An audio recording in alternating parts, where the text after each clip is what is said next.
Hello, this is Sandy Grayson. I'm here at DemoGala Day, and I have a super special guest, the one, the only, Dave Bacon. Oh, thank you, Sandy. I'm humbled. It's glad to be here. I'm very glad to be here. So the other night, I was hanging out at Galvanize, and they were interviewing a bunch of very important people, the luminaries. And this dude came in. I was kind of like sleeping a little bit, checking out, and this dude came in, and he's talking about silly putty. Yeah, I know. Yeah. So you have a lot of energy, and everybody seems to know you. You're kind of known around town as the connector. You know everybody behind the camera at ICOSA as well as in front of the camera. Can you tell me a little bit about your story and what's better with bacon and what's Dave Bacon all about? Thanks, Sandy. Where do I start? You know, when I was a young boy in San Francisco, California, you know, I'm really grateful for the industry that I've found myself in, and kind of the field that I've carved out, and it is all about connection. And you know, for better or for worse, my name being Bacon, there's this whole idea of degrees of separation, or in my case, are there 6 degrees of Dave Bacon as well as Kevin?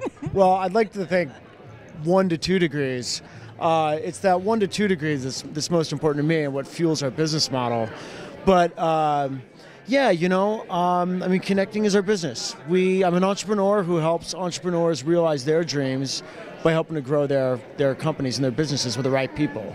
So we provide contract and full-time resources to many of the most innovative companies in town. I mean, so many of them are showcased here at DemoGala and have just been making a huge splash here at Startup Week. And to see that has just been amazing, right? I mean, SendGrid and Weigh-In and Next Great Place and all these companies that we work with, and that, you know, we're just fortunate enough to, you know, wrap our arms around their business model so that when we advocate people to them, you know, we can help them grow. And they just have such a great story to tell. And so regarding connection, yeah, I mean, it's about executing that.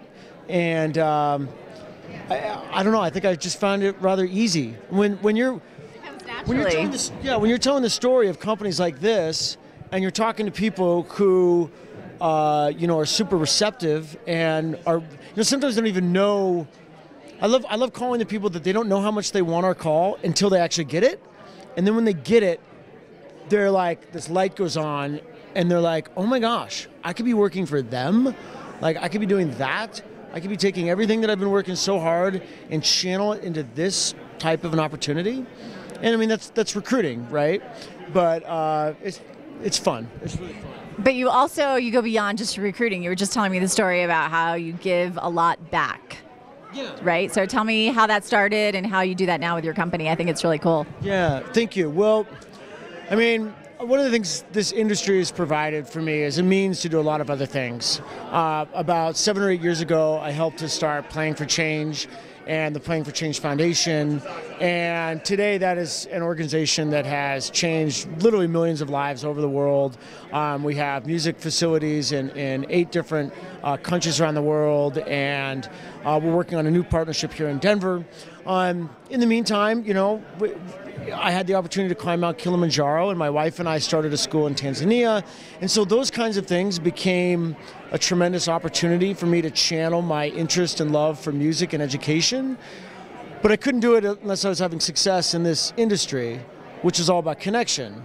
So when I started my new agency, you know, when I put a resource at one of my clients, that's a very important client of ours, right? And I depend on them to take good care of them. The best way I can take care of my clients is to take care of you. And so whenever someone joins, you know, comes to contract with us at one of our clients, I ask them to identify an organization, a 501c organization that matters to them. And whatever it is, it does, you know, it's your choice. And it's one way for me to get to know you, But if you're going to work at that company that is so important to us, then I want to help support something that's important to you. And it may be something that's deeply rooted with your family, whether it's maybe someone has had breast cancer, like we support Susan B. Komen. Denver Dumb Friends Leagues, we just donated $250 today because one of our resources identified them. And in fact, I'm psyched today because we just donated $2,000 this morning to 9 different Denver or Colorado-based organizations that some of our consultants had identified. So that's always one of the fun things we do. We try to do it 2 to 3 times a year. And so just this morning, we did some of those donations. So did I answer your question? Yeah, no, I think that's awesome. Yeah, it's a fun part of our business model. Because you're out there in such a big way and you get to meet so many people, and you're working not only with people who are just getting placed, but also with the big guys at the top who are looking for new talent. What is some of the best advice that you've heard or that you pass on when you're working with new start-out people? Do you mean advice in terms of working with the clients themselves? I would say advice in business and in life. Yeah. Business and in life. Words of wisdom from the Dave Bacon. Whoa! Always look out for what the toppling trees behind you. I sincerely think that one of the best pieces of advice I have is to embrace the uncertainty. Like recognize that you don't know what you don't know, and that's a good place to be. Because it's hard to know what you don't know. That's my favorite thing. It's hard to know. It's hard to like figure out how to get around a situation you've never been exposed to before, especially when you have a lot at stake. Whether it's your name, whether it's employees and staff, whether it's your reputation, and sometimes that can be mind-numbingly difficult to navigate. And I think that one of the things that I've learned is to just appreciate having that feeling of the weight of the world on your shoulders, and just being able to better understand that that's an opportunity for me to grow, that I'll figure it out, and that it's okay not to know what to do. Like somewhere it'll come to me, the answer, and I just through good communication and being candid with yourself and with your clients, the right path will surface, so to speak. But I love what I don't know. Right? I mean, I have twin girls who are 4 months old. And while I have a 4-month-old son or 4-year-old son, like I'm a dad of 3, but I don't know how to be a dad. Like frankly, I mean, and me either. I feel like I'm screwing my kids up every day, pretty much. Yeah. Pretty much. Yeah. But it's good to not know what you don't know. I think that's a good place to be. Tell me, what are some of your impressions of Denver Startup Week? Oh man, there's so many positive impressions. Like this has actually really exceeded my expectations. I knew this was going to be a big week, but it has evolved into something that's really, really showcasing what's happening. I guess that I knew what was happening in Denver, but it's like there's just validation is just unfolding before us. I feel like in Denver, I feel like the companies I work with, they just execute, right? And it's not to say in other parts of the country or regionally this isn't the case, but I feel like that the people here, the sort of the line from idea to execution or idea to vision, it's not blurred and it's not wavy and it doesn't snake around. It's just, it happens. What's up? And he's one of the reasons. Excuse me, we're doing a very important interview here. But yeah, I mean, there's this sort of rapid fire ability to make things happen. Do you think that's an individual ability, or you think it's a community energy that's happening? I don't think any individual could do it without the community or without who they surround themselves with. And so I think it's absolutely a condition of what's happening in Denver. I mean, it's just, and through through this week, you can see how many companies are helping each other out. And they might be vying for the same resources, but it's abundantly clear that what's good for one startup is good for the other. It's all good for us. And, I think another thing that's sticking out too is that there's so many companies with relevant, sustainable ideas that matter. 3-5 years ago, I don't know that I would have said the same thing. Like, I think some of the companies were starting up, and it's, you know, to get your arms around what they were trying to do, it didn't feel like it stuck. Or, you know, it's like, you know, great story. Like, does that really matter to me as a consumer? Is it going to make a difference? And I'm not necessarily saying like socially, but for efficiencies or within business, or, you know, like now I feel like just about every company that is represented here at DemoGala, that's sponsoring Startup Week, I mean, they have bona fide sustainable ideas that matter and that are compelling. And that's a big deal to me, because when I'm trying to recruit people there, you better have a compelling environment. You better have a good story to tell, because, you know, at the end of the day, people want to stamp their names on something that they can feel good about, you know? And so what would you say to somebody who is sitting at home and maybe they got laid off, or they're struggling, they're kind of like in this marshy period of their life, and they're seeing all the excitement that's happening at DemoGala? How would you tell them to get involved and get out there?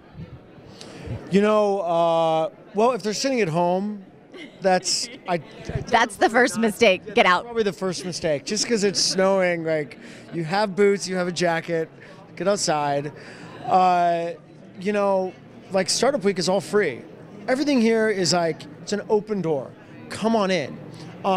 You know, I was at Spire Media last night, one of our big clients, and I was so psyched to see this guy that I had referred to them, not to place, but just to help them out.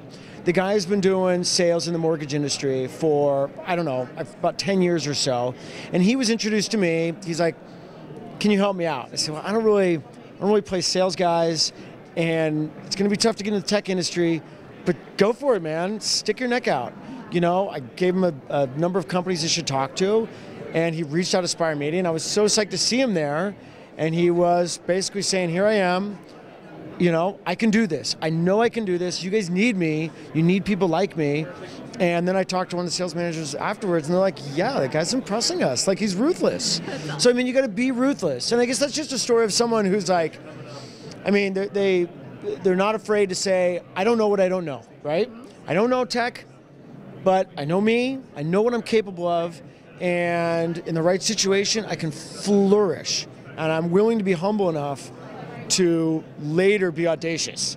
Because, well, seriously. That's it, though. It's like the balance of believing in yourself, but also being humble and going out and just getting at it. Yeah, well, I mean, sometimes you mentioned believing in yourself. I mean, you can have, you know, like, my watch can be off if it's 1 minute off. And if you look at it from the sense of my watch is off, right? But if I just adjust it 1 minute, it's on, right? It's on, and it's correct, and it's the right time, and it's the right, you know, sometimes things can seem like the weight of the world again is on you when it might just be this little adjustment. I'm serious. Dude, no, I mean, that's really deep. That's really deep. I'm trying to process. It's a little bit off, and then it's on. Sometimes if you just recognize it's just one little thing, you know? I think that's the sound clip right there. That's like, that was it. And deep thought. I don't know, yeah. You know, and if you're sitting there at home, and you're not doing anything, I mean, you know what you should do? Start your own company.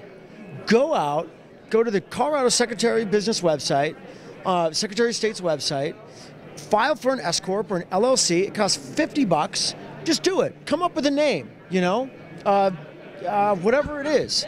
You know, what's your last name? Grayson Enterprises, right?